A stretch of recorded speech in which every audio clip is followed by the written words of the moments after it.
Hello friends, মই বন্দিতা আজি আপোনালোকলৈ লৈ আহিছো এটা amazing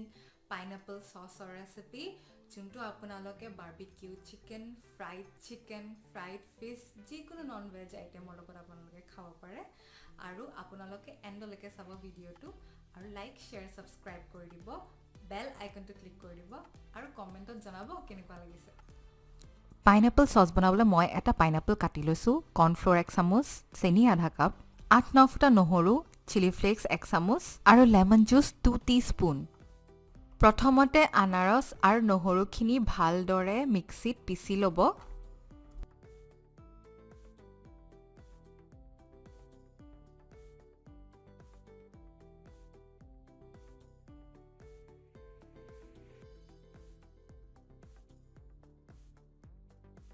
চাওক কিমান সুন্দৰকে গুৰি হৈছে এয়া আৰু ইমান ধুনিয়া লাগিছে নহৰু গোন্ধটো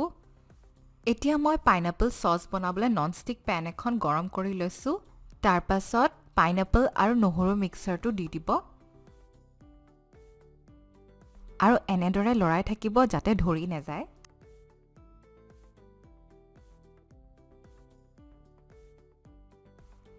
যেতিয়া আপুনি দেখিব যে সসখিনি গৰম হ'বলৈ লৈছে তেতিয়া আপুনি লেমন জুসখিনি দি দিব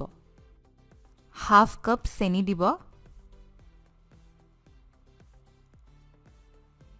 1 চামুচ চিলি ফ্লেক্স দিব আৰু ভালদৰে গুটেইখিনি মিক্স কৰি দিব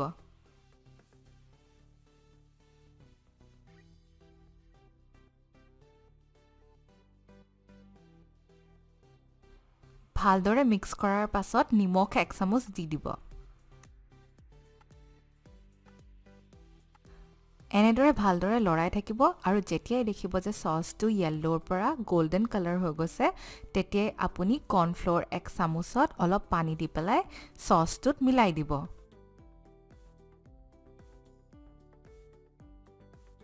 এয়া আমাৰ পাইনাপল সস ৰেডি আপোনালোকেও ট্ৰাই কৰিব বহুত টেষ্টি হয় সিৰিয়াসলি বহুত ভাল পাব খায়